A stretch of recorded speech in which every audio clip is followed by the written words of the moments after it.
Jazz Voices, where we're shining the light on great jazz vocalists from everywhere. And my name is Kelli Campbell. And today, did I lose you? I lost you, Vanessa. There you go. All right. Yeah, all right. Today I am chatting with fellow Ohioan, Ohio's own, the talented Vanessa Rubin. And I am so glad to have you here, Vanessa. It's a pleasure, finally. Yeah, right, Sorry, right. my No, skills are not what they should be. it's all good. I'm glad we got it going. Yeah. Um, well, for those of you who don't know Vanessa, first of all, shame on you because you should. You should know her. If you listen to my radio show, you know her. You know her music anyway. But I'll tell you a little bit about her. Vanessa, she's been on the scene for a while. Highly regarded for her clear, warm tone and her storytelling. She has 9 studio recordings, and she's played with notable musicians such as Kenny Burrell, Grover Washington Jr., Frank Foster, Cecil Bridgewater, just to name a few. And her current release, This Dream Is You, Vanessa Rubin sings Tad Damon, was nominated for an NAACP award. And she is one of my inspirations, I have to say. Uh, Yeah. Thank you. when I'm looking for a good vocal jazz vocalist, then I always turn to her music. So, Vanessa, I like to start from the beginning. So let's talk about the beginning in which when your career started. After you graduated from college, you went to the Ohio State University, and Hmm. you have a degree in journalism. Can Yes. you tell us what you had planned on doing with that degree before you decided to be a musician? Well, writing and reading and writing and things of that nature. I was always probably the best in at school. Hence why I didn't get a degree in mathematics, science, things like that. But I was interested in going into public relations, really, Oh, okay. and into media work. Um, when I got out of school, then I decided that after getting bit by the bug, the jazz bug performance, that I was going to try my hand at singing professionally. But I ended up teaching school during the day. I was an English teacher and working at becoming a jazz vocalist at night. And I did that for a number of years, even here in New York, until I was able to transition uh, fully over into performance. But Okay. I found a second love working with at-risk youth. So that has also been something that I've done for a number of years. Okay. Okay. Now we have to be honest because singers know when they're 10 years old that they want to be singers. And you go to college and you take something that you totally would not. All right, Well, well, plan on you. I had never planned to do this as a profession.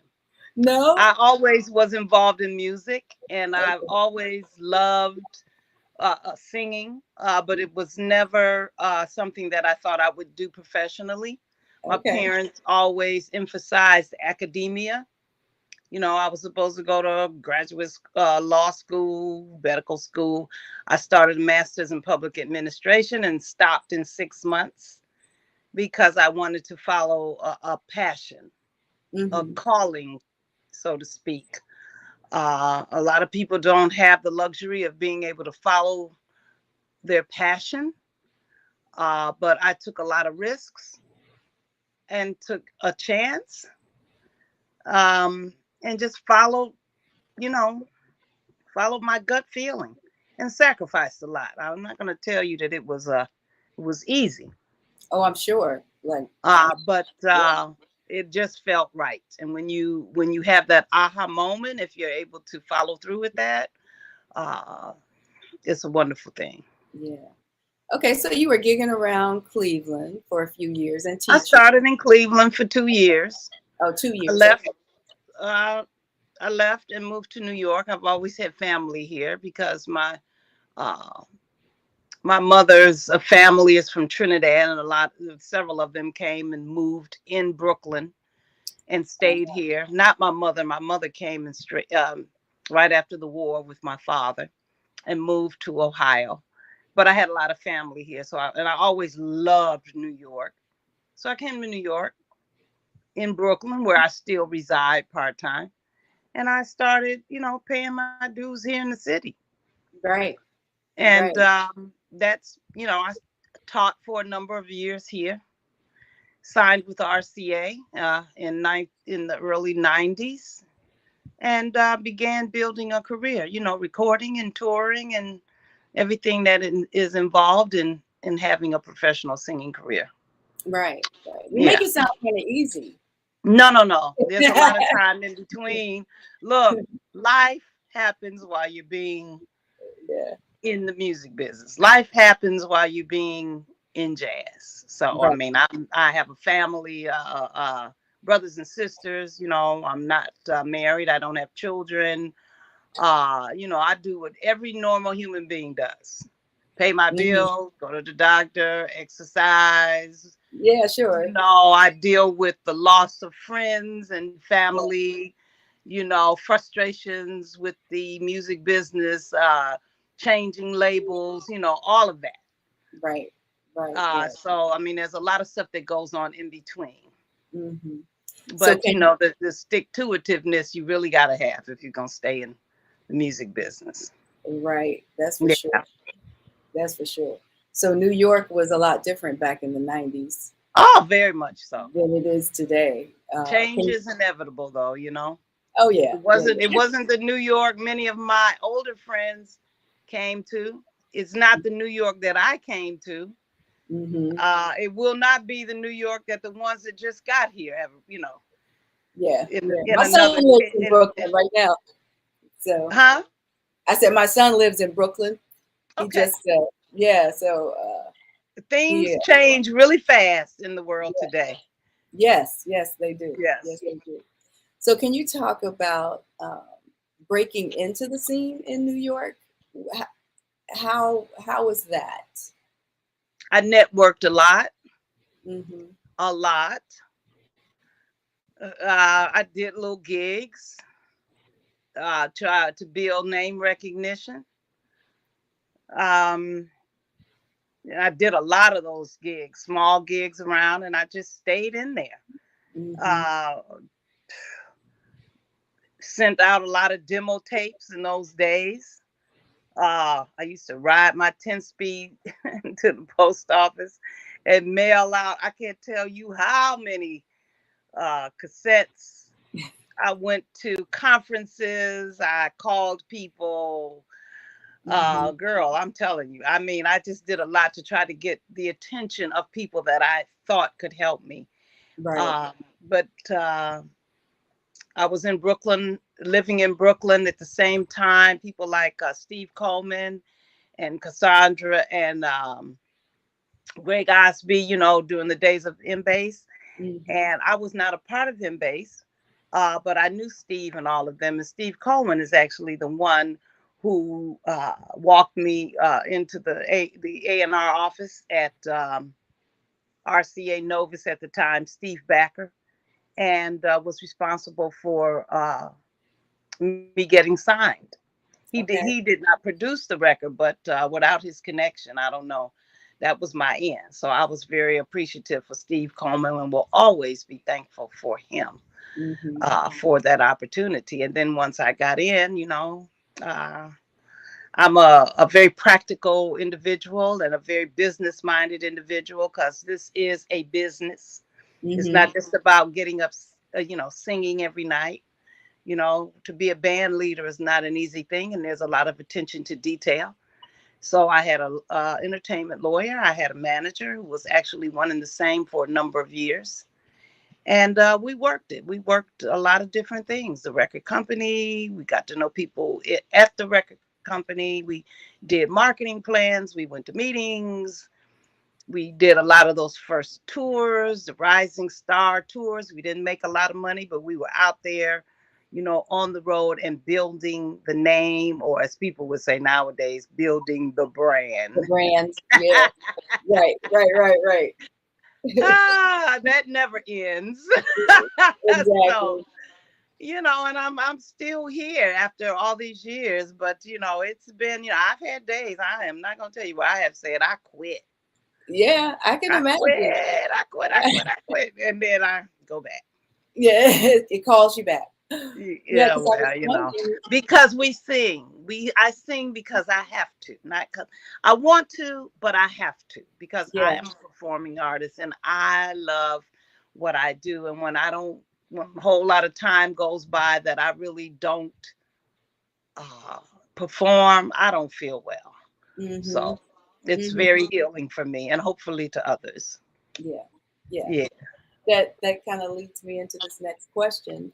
You were recording pretty steadily until Full Circle, between Full Circle and Girl Talk, I think it was. I did a number of records on RCA Novus, and then there's always changes, like I say, in the music industry.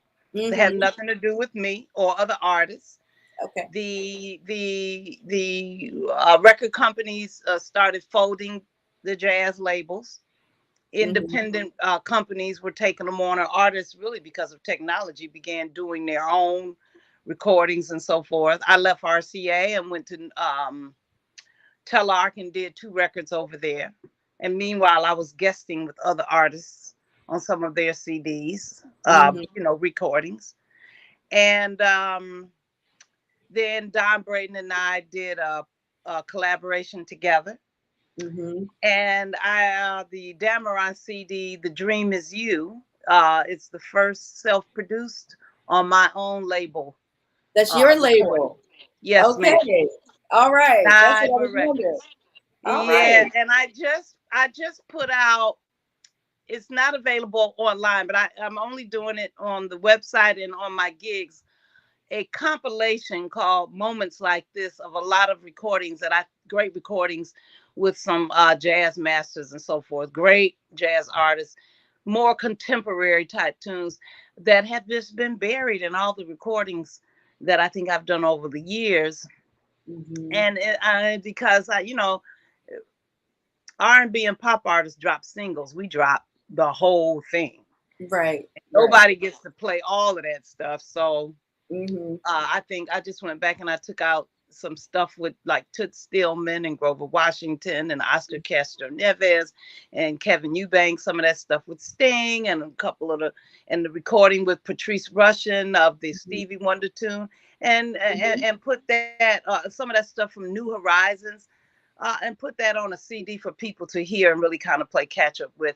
And also younger audiences, they really like the much more contemporary things. So hopefully that'll kickstart the acquisition of some of the previous recordings that are available now on Sony, who now owns all those masters. But, they're all available for digital download. So. Right. All right. So what would you say is the biggest obstacle that you've had to overcome over the years? 1 or 2 of the biggest obstacles. I know there's more than one. What stands out, I guess? I think, it's just so many things.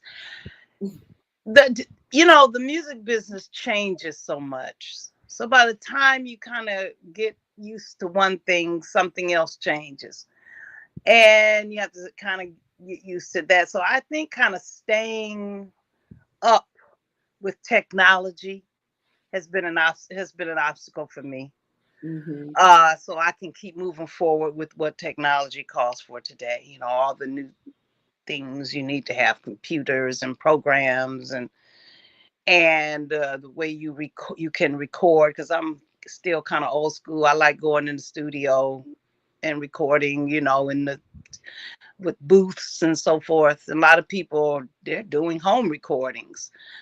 Um and the financial part of it, that's been a big thing, because when you become an independent artist, you really gotta have to know how to manage your money. Putting out a record isn't just you can make a recording, Mm-hmm. but then what you gonna do with it? Yeah. So you gotta package it, and you gotta market it, you gotta have it distributed, you have to pay people to get it on.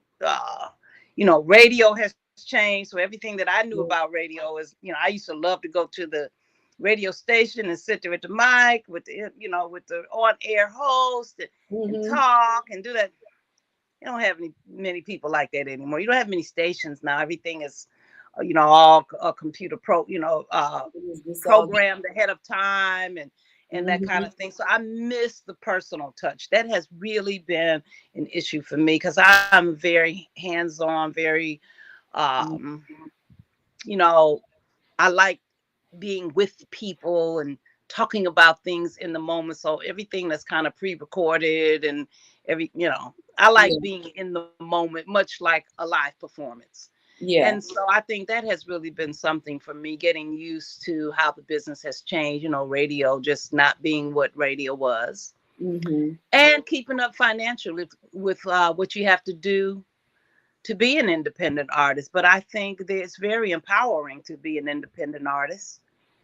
It's a lot of work. I realize now a lot of what the record companies used to do for me, and I Mm-hmm. really appreciate it, because that's a lot of work and a lot of money. And but once you kind of get those things accomplished, you really do feel good at the end of the day. Mm-hmm. So I have not mastered distribution, but if I'm traveling, I'm distributing wherever I go. Yeah, that's right. So there are ways to get around that too. But I mean, the internet has done a lot for people, just in terms of reaching people around the world with your product, with your name, your brand. I have to keep going back to that, because that's what it's all about. People with this Mm-hmm. branding thing Right. now, but that's what it's always been, I guess. Yeah. Yeah. Yeah. Well, you caught on. You had this sundown. What was this? The Girl, sundown? yeah, that was something I did during COVID, because Okay. nobody had anywhere to go. You couldn't go anywhere. It was outside, and I still wanted to be around some live music, because I'm about live performance. And I Right. started this thing in my yard. I was on stage one night at a place. There was no audience there. It was maybe about 5 people. And I made a joke and said, "Oh, I got this 2.5 car garage, and I got a half a car. And I'm about to do something in my yard." And then I started. And that summer, because things had not really opened up yet, I put on 8 concerts in my yard 8. Oh with wow. local and regional artists, and people Mm-hmm. were donating. Right. And I did pretty well. And then when things started opening up, I'm very weather dependent, so I have to Yeah. do it in the summer and when it doesn't rain. And last year I got rained out a lot in August. I'm in the process of really trying to acquire some funding for that, because I've been using a lot of my own money to Mm-hmm. get it started and to, So you're you gonna know, keep doing it? That's what you're saying? almost definitely. But it's like I tell people all the time, I love sundown jazz in my Mm-hmm. yard. I love it. It's very personal. It's a kind of boutique-ish kind of thing, because it's in my yard. It's not too crowded. I know everybody that's there. Mm-hmm. People feel safe, you know what I mean? And Right. and we have a lot of little treats for folks. They bring their own chairs, their own libation. But I Right. always have like champagne or something, to kind of beef it up, make it really nice. It's Mm-hmm. really great. Um, but like I said, I'm weather dependent. So the weather thing drives me crazy, because I may call it on a Tuesday, and Mm-hmm. then, I live in Cleveland. Okay. So what happens on Friday? the weather changes and it says it's going to rain on Sunday. So I always try to keep people prepared that, hey, check your email, because if it rains, we're not doing this. Right. But I try to do it as much as possible. But, I'm also a touring artist. Right. And so I can't be at home presenting people if I'm out being presented. Yeah. But now, which is what I really want to do too. Do you which charge is what I really to want to do too. Do you charge people to come to the sundown? Oh, it's strictly donations. It's strictly donation. Okay. Yes. Okay. It's not free, but I don't tell people what to give. I let them give what they can. Okay. Yeah. Yeah. So it's like a favorite nations kind of thing. I'm not running a jazz club. Right. But I've been lucky to be able to give cats like a decent, and it's just 2 45-minute sets. Mm-hmm. And they're gone before the sun. I mean, it's really sundown. By the time it gets dark, it's over. Right. That sounds so fun. Oh, girl, it is. It's like a big jazz party. Right. Yeah. During the pandemic, a lot of the musicians around here, I'm in Dayton, by the way. Yes. They were itching to play. So I had something in my backyard. Yes. And they came out like they had never. Girl, people was, as my old students would say, they was thirsty. They were so thirsty. I was thirsty too, but it was lovely. It was lovely though. Yeah, it's so fun. And I had one so far this summer with a wonderful flautist, Herb Wilborn Jr. did my first one this year, and his group was killing. Yeah. And everybody loved it. And I don't really sing during the performance, during the act. Sometimes I go in and I do maybe 1 or 2 at the end if I'm comfortable. But girl, I'm so tired by the time we get to the end of that thing, because I'm the one that's in my yard. I'm doing all the yard work, all the setup, hang up all the signs. Exactly. Put out any equipment that I might need that, like I have my own, I bought some drums to have there for backline so cats don't have to bring drums. And girl, when it's done and I'm running around making sure people have what they need and are comfortable, and that I recognize everybody that's on my property, because if I don't know your face, you're not someone I know is on my guest list. Yeah, I have you politely escorted out, because I can't handle that. That's for sure. Oh yeah. So, but I haven't had that problem. I really haven't had that problem ever. And all the times I'm doing it, but I am security conscious, most definitely. You should be, and you should. Oh yes, I'm liable. It's my personal property. So you finally got to record the Tad Dameron tunes that have been playing in your head for forever. Well, all of them haven't been playing in my head, but the idea was playing in my head. Okay, the idea. A long time. All right, yeah. So do you have any other collaborations that you would like to pursue? Well, no. Well, I might have some things, but I don't really want to speak on them yet. But I'm good right now. All right. I'm good. I'm really trying to figure out what I want to say next. All right. And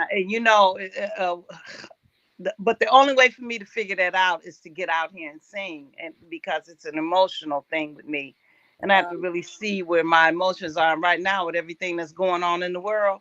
It could be a revolutionary project. Yeah. And I don't want to sound like a mad Black woman out here, but hey, I know. There's some stuff that need to be said. Yes. That's the truth. And I have a platform to use. So, but we'll see. All right. Okay. We'll see. So let's see. Who are you listening to now? Anybody who inspired you? Who in these new artists, who inspires you? Well, oh girl. My who inspires me? I have a niece by the name of Christy Dashiell, who is a young vocalist out here. Yeah. Now she has had maybe 2 CDs under her own name. Mm-hmm. And she is absolutely wonderful. So she's got something new coming out, and so I listen, to her obviously. Yeah. And I'm still going back listening to some old. Look, uh, I will never tire of listening to people like Irene Reed and Etta and Nancy and some of the old greats. Yeah. For sure. Mm-hmm. But man, when I come up here to New York, it's just so many people out here that just sound so fantastic. I'm going over to a place tonight to cover for um, Leslie Harrison, who is a Mm-hmm. WBGO on air host, and she sings too. Mm-hmm. And I love some of the stuff she's doing. And you mentioned one girl, Carmen Lundy, who I'm a fan of. Oh yeah. And her stuff is always fantastic to hear. Mm-hmm. So, I love vocalists. I listen a lot to vocalists. Yeah. But I like instrumentalists too. So, I mean, Mm-hmm. it just depends on what day.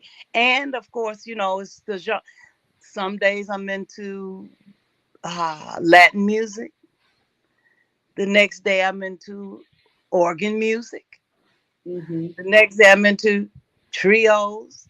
The wonderful Danny Grissett, who was here in New York, who's a dear friend of mine, who I just finished doing some dates with in Italy a couple of weeks ago. He has some wonderful recordings out, and they just did this tribute to Mulgrew's old group Wingspan, Mm-hmm. Mulgrew Miller. Mm-hmm. And made me go back and start listening to Mulgrew, who was a dear friend of James Williams, who I then remembered he was he had the ICU unit, intensive care unit, which I was honored to do one or two recordings with. Mm-hmm. So I mean, one thing just leads to another. It just never ends. Yes. Yeah. Yes. Okay. Okay. I do have one last question for you. This one last question. Okay. If you could go back to talk to your 25-year-old self, what advice would you give her?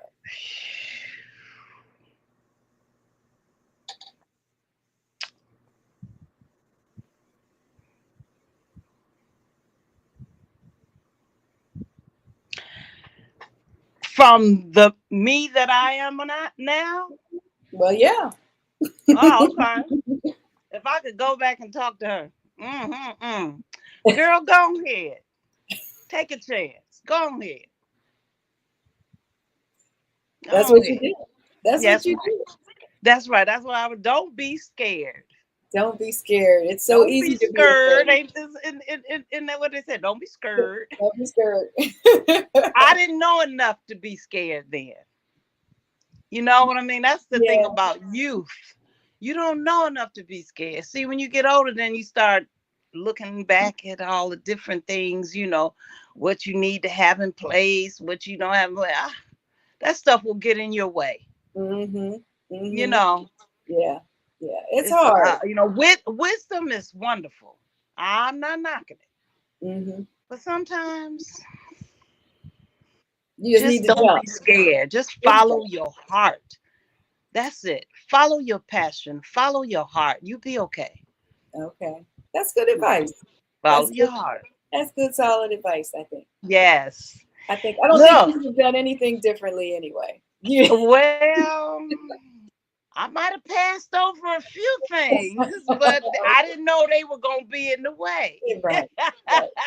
But they taught you. That's okay. They taught you something. Listen, I'm coming down to your area soon. Hey, I'm going to be there. I know. You coming to Columbus and Cincinnati. Yes, I'm coming with my Midwest organ trio.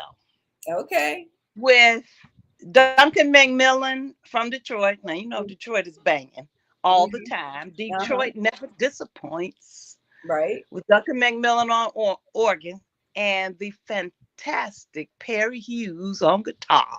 Okay. All right. Boo boo. Okay.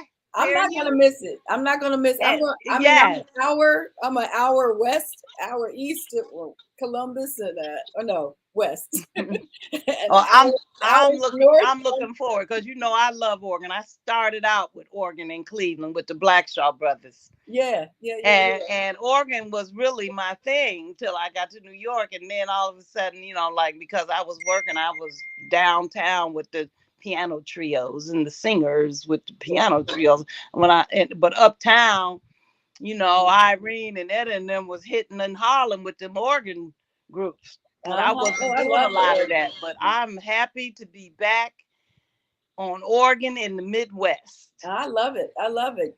Yes, ma'am. I used to go to a jam. Kenny Backus played the organ every Sunday. And I know there's a Backus in Cleveland too. It must be his He brother. died. He passed. Eddie Backus Sr.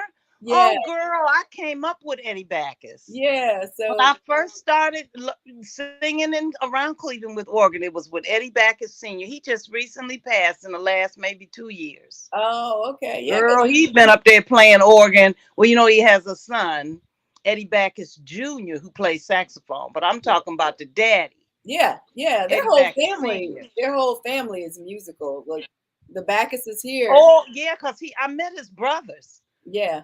They're piano players. Oh, yes, girl. They're fantastically talented.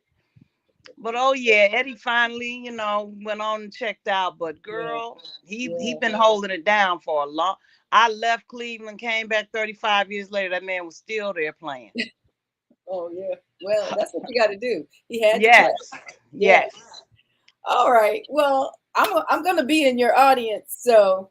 One of those. Okay, well, make sure you come up and holler at me before. Definitely will. Okay, and I hope this interview looks okay because I know I've been moving my hand. Yeah. We'll see. I'm sure it's fine. It'll be fine. Okay. I can hear you, so that's all that counts. Okay, good. So I need folks to go and why does this keep happening? Sorry. Go to Vanessa's website, VanessaRubin.com. And go check out all of her music is on there. And if you're in the Ohio, Cincinnati area, the Cincinnati, Columbus area, the 28th and 27th of September, then go check her out live. We'll be in Columbus at Natalie's Grand View. Oh, girl, that's a nice venue. Yeah. Natalie's Grand View. And then we'll be in Cincinnati at Cafe Vivace. Right. So I'm hoping everybody comes and packs that joint. I went in there once to hear someone, and I said, "Oh, okay, yeah. Cincinnati. Hey, I went to UC for 2 years before I went to Ohio State. Oh, okay. No, I was at University. I know you're good friends with Laura Gentry. Yes, but I didn't know Laura in them days. Back then. I was a student over at Daniels Hall. I hung out there for 2 years. Yeah. Yeah, I had a good time in Cincinnati, girl. Yeah. It's a nice city. I have to say. Oh, yeah. Yeah. Yes. All right, then. I hope all right. On the 27th. Thank you so much. Looking forward, and thank you so much. And to your fans. Have a good day. All right. Bye-bye. Bye-bye.